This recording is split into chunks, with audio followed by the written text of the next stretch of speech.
Olá, sejam todos muito bem-vindos, muito bem-vindas para mais um vídeo do canal. No vídeo de hoje, continuaremos falando sobre o capítulo 3 do livro do Gênesis e sobre a árvore da vida. Depois de comerem do fruto da árvore do conhecimento do bem e do mal, o homem e a mulher perderam acesso à árvore da vida. Por que isso acontece? Eu sou Marcelo Vieira e quero auxiliar você na interpretação da Bíblia, porque apesar de ser o livro mais lido no Brasil e no mundo, é um dos livros menos compreendidos. Nos acompanhe para mais vídeos como esse no canal Bíblia Sem Contradições.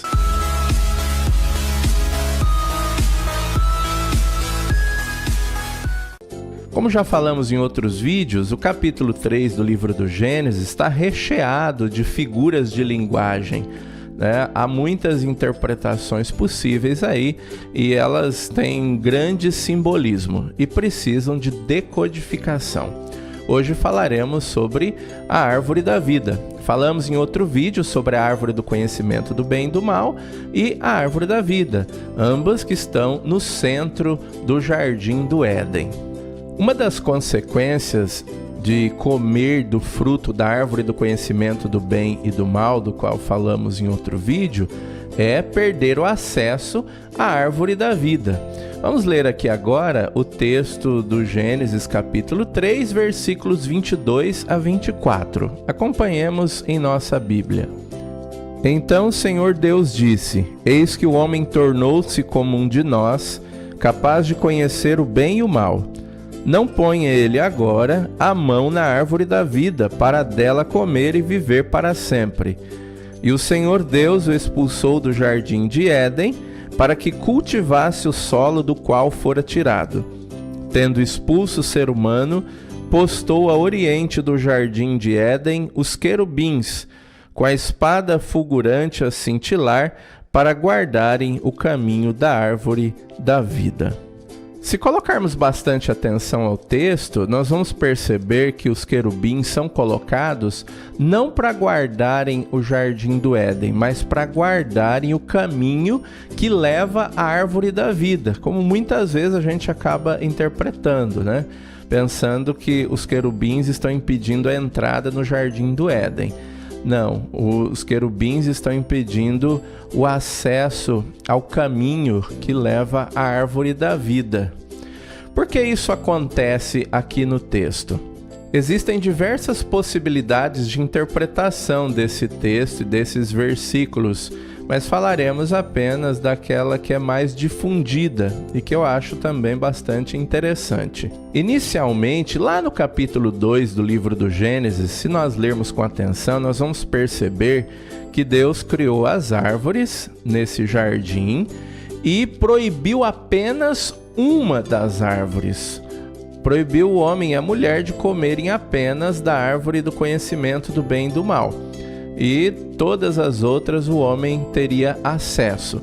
A partir do momento que o homem e a mulher comem do fruto proibido, eles perdem agora o acesso à árvore da vida, do conhecimento do bem e do mal.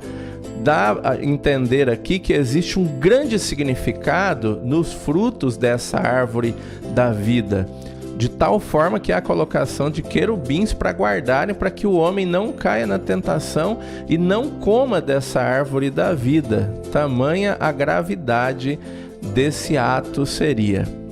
Então, a proibição que acontece aqui de comer da árvore da vida, do fruto da árvore da vida, é para que o homem não eternize aquilo que ele acabou de adquirir comendo da árvore do conhecimento do bem e do mal. A sua condição de autossuficiência, pois a autossuficiência leva à morte. A autossuficiência fecha o homem em si mesmo.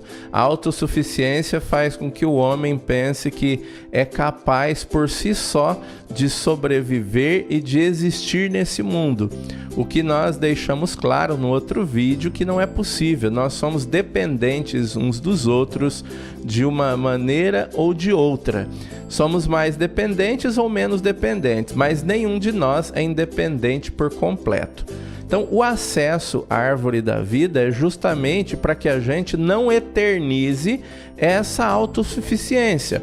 Essa autossuficiência precisa ser rompida, precisa ser vencida para que a gente viva eternamente. É como se estivéssemos numa condição e fôssemos eternizá-la. E isso não pode acontecer sob hipótese alguma, por isso os guardas querubins ali no acesso à árvore da vida. O homem podia antes, mas agora não pode, porque há um risco bastante grande. Se ele tomar dessa árvore da vida, ele eternizar essa sua condição de ruptura, essa sua condição de fechamento, essa sua condição de exclusão do outro. E o outro não pode ser excluído, os outros precisam ser incluídos. A árvore da vida aparece em outras citações na Bíblia, aparece inclusive no último livro da Bíblia, né? Aparece aqui no comecinho da Bíblia, no livro do Gênesis, e aparece lá no último capítulo do livro do Apocalipse. Lá no livro do Apocalipse, capítulo 22. Nós vamos tomar aqui a nossa Bíblia, no capítulo 22, versículos 1 a 5, que faz referência a essa árvore da vida e as consequências do consumo desse fruto da árvore da vida. Capítulo 22, versículo 1. Ele mostrou-me um rio de água vivificante, o qual brilhava como cristal. O rio brotava do trono de Deus e do Cordeiro. No meio da praça e em ambas as margens do rio, cresce a árvore da vida, frutificando 12 vezes por ano, produzindo cada mês o seu fruto, e suas folhas servem para curar as nações. Já não haverá maldição alguma. Na cidade estará o trono de Deus e do Cordeiro, e seus servos poderão prestar-lhe culto. Verão a sua face e o seu nome estará sobre suas frontes.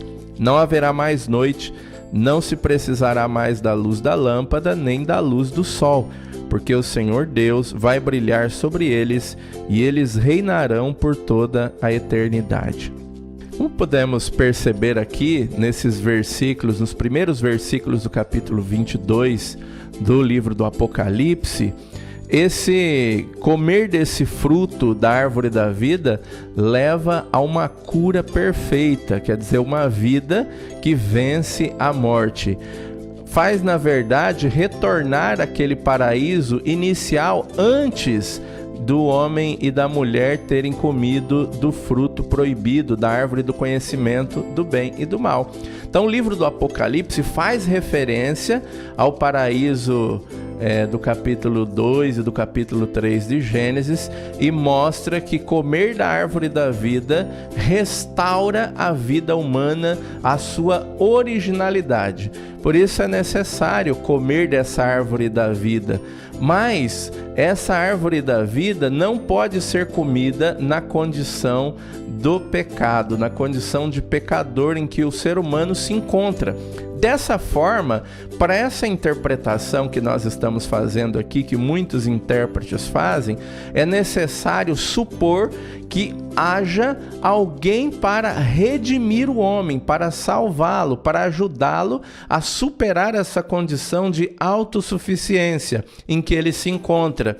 É nesse momento que entra a interpretação cristã do Messias, do ungido de Deus e do Salvador, que vem para pagar uma conta que estava em aberto, daquele que vem para redimir, que vem para ajudar o homem a superar essa autossuficiência, para ajudar o homem a superar esse fechamento em si mesmo, a essa cegueira espiritual que faz com que não se enxergue mais o outro. Então, depois de superada essa condição, aí sim o homem novamente pode ter acesso à árvore da vida que ele havia perdido depois da desobediência. Então, é grave tomar desse fruto da árvore da vida justamente porque nós não podemos perpetuar a autossuficiência, a vaidade, a maldade, os frutos que geram morte.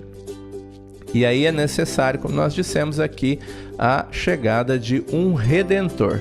Um redentor que vai pagar a conta no lugar daqueles que não podiam pagar a conta. Aí entra a ideia de salvação, que é própria do cristianismo e que é aceita até os dias de hoje, que é professada inclusive.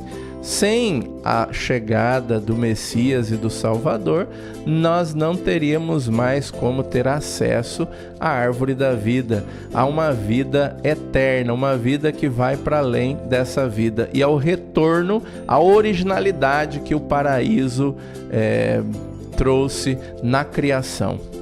Então a árvore da vida seria a árvore que gera vida eterna aos seres humanos, do qual eles tinham acesso, mas perderam após comerem do fruto proibido, que estava lá no capítulo 2 do Gênesis, depois no capítulo 3.